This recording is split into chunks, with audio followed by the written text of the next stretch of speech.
Happy Free Agent Frenzy Eve here, everyone.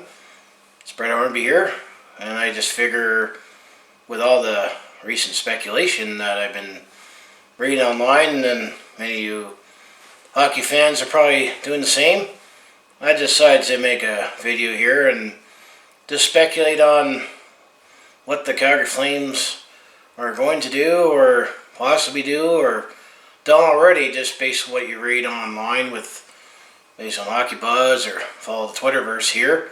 And what do you think, well, or at least what I think Calgary should do or shouldn't be doing in free agents here. But, I'm going to say thanks for those who follow along on my draft recap video there, and as I talk all Calgary sports here as well, throw in, personal vlogs and anything I try to do to be funny, or just throw in some senior videos, or also moments of sporting events here. So that's what all my channel's about here. So anyway, as I said last year, I did a free agent frenzy video on what we did here, but it just seems like this year there's just a little more pre-speculation here, as the last couple of years there, July 1st is when free agency begins, but and I think the NBA has had this for years, but I believe it was June 25th is when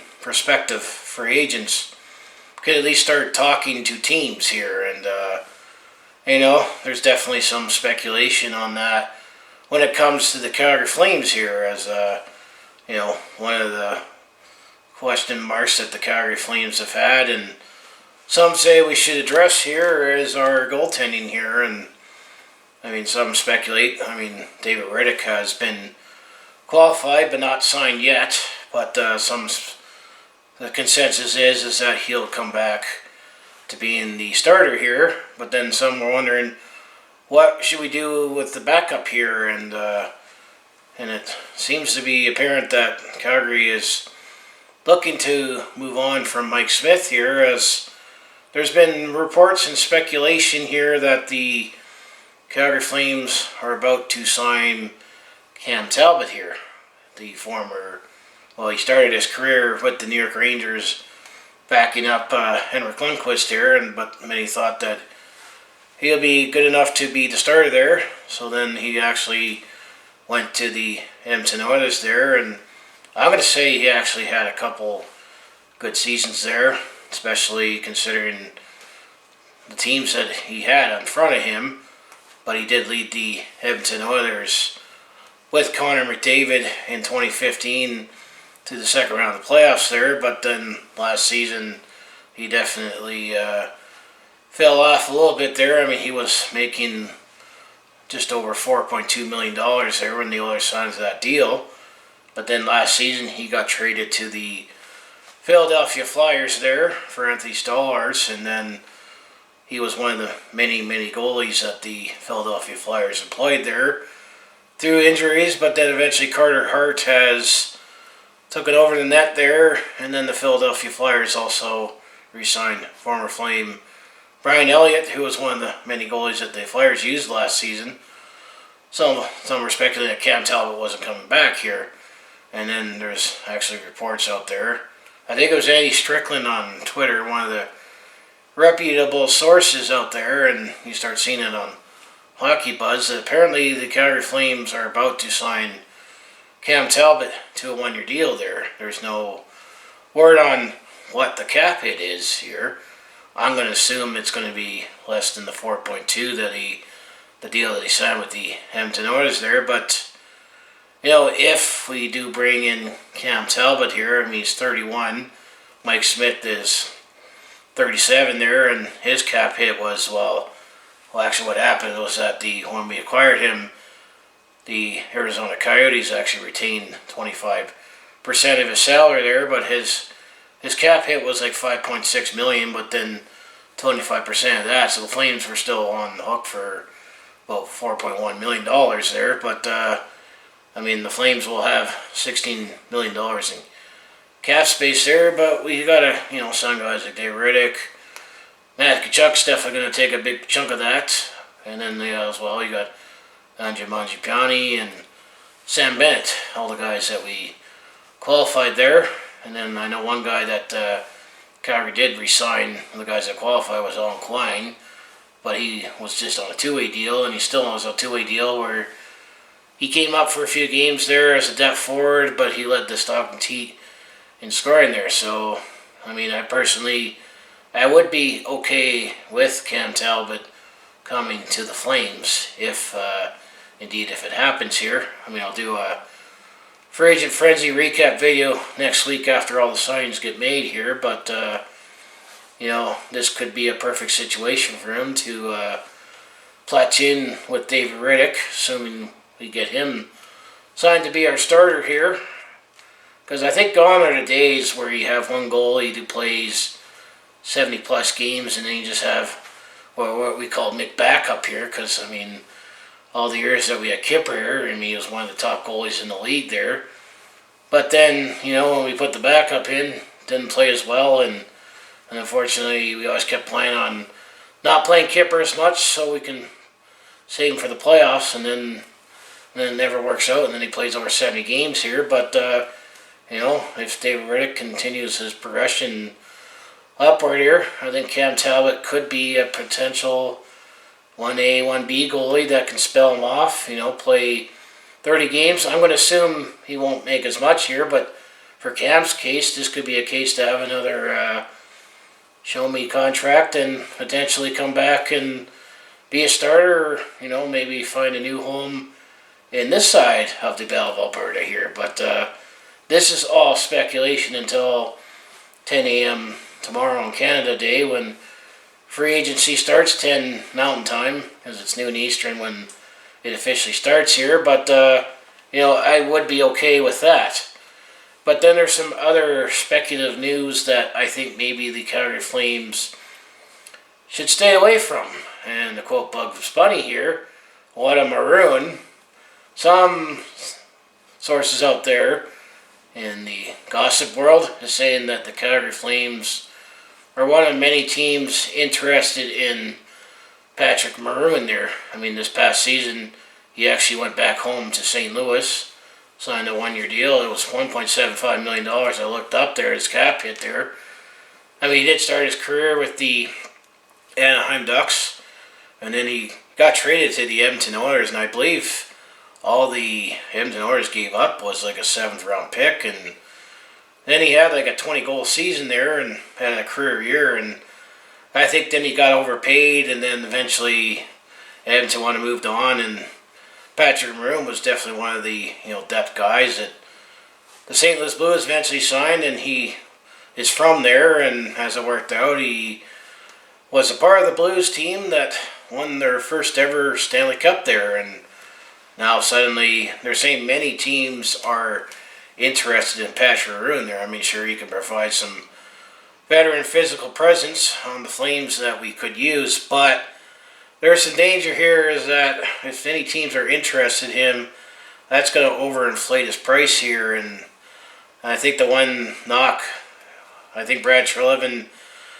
since he's taken over as general manager of the Calgary Flames, I think he's done pretty well in drafting. I say he's done pretty well in making trades, but July 1st he has made some mistakes here, and Patrick Maroon definitely has mistakes written all over where he would some team might cave in and give him a little too much money and too much term here. I mean, the Calgary Flames have already gotten burned, no pun intended, on a couple buyer's remorse deals on July 1st here. I mean, let's go back to Mason Raymond there. I know we signed him to a 3-year deal worth $9 million. I know Mason Raymond is from Cochrane, and he always seemed to play well against the Flames, so it's like, well, might as well get him. Kind of like why we got Curtis Glencross. Well, except Curtis Glencross was a good Flame for many years there, but then eventually Mason Raymond, he had a good start there, but then we eventually bought him out because he fell out of favor in the lineup there, so we bought him out.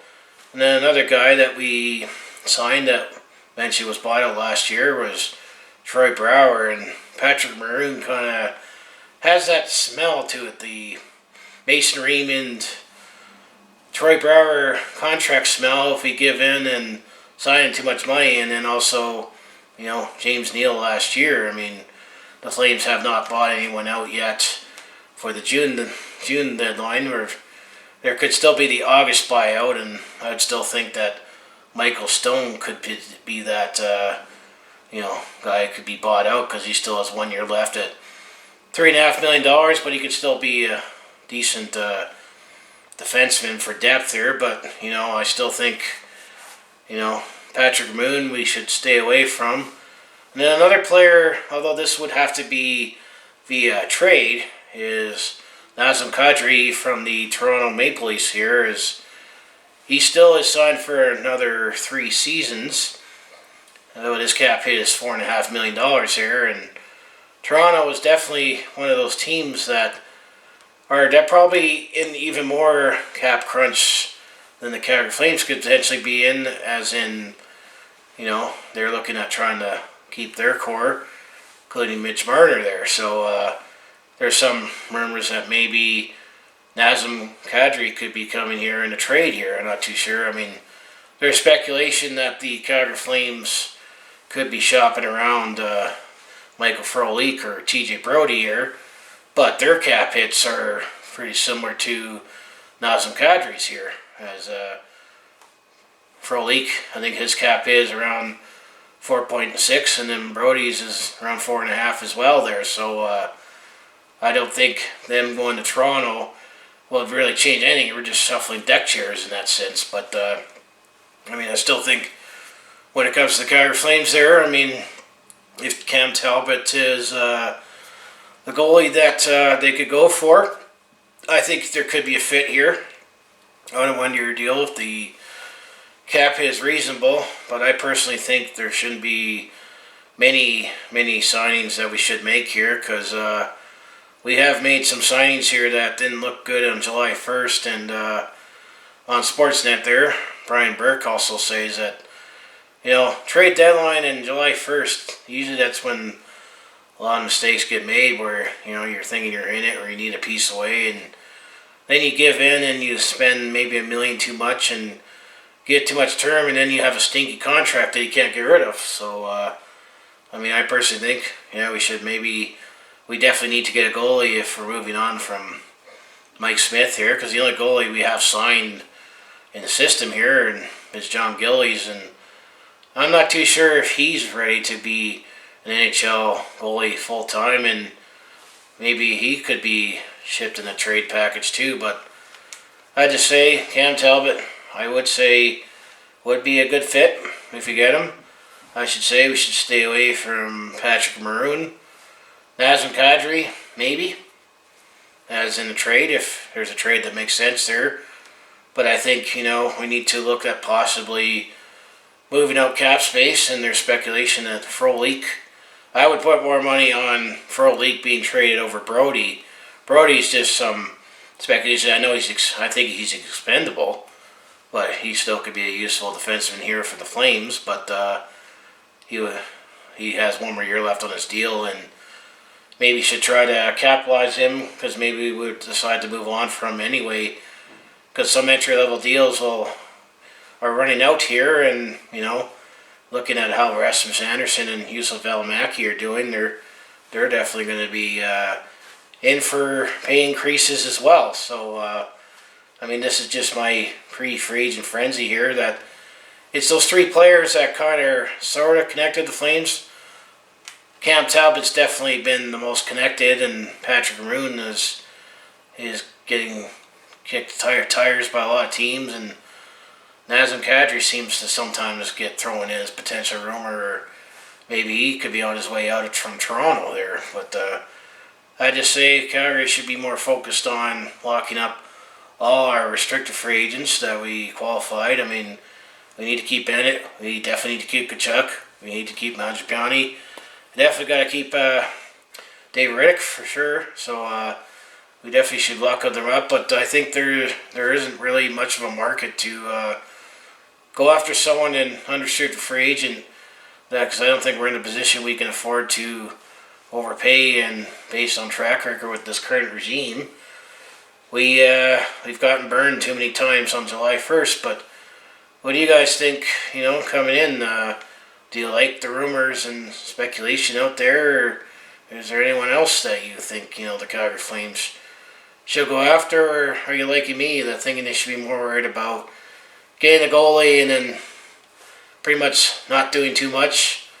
I mean, who knows? We could find a depth player later in the season, because more often than not, I mean, yeah, you always get the one big name that takes the headlines on July 1st, but then sometimes it's those, smaller depth players that you pick up, the middle of July or the end of August, just before training camp, that, if a team goes on and does something special, looked upon and say, that was a great sign that we made, because you need all four lines if obviously you're going to win the Stanley Cup there, because, your top six forwards are going to get the most attention there, so you need your depth to come through there. So, this is my pre-Free Agent Frenzy video here, just with all the speculation that's been out there that prompted this, and I'll do a recap video on, anything.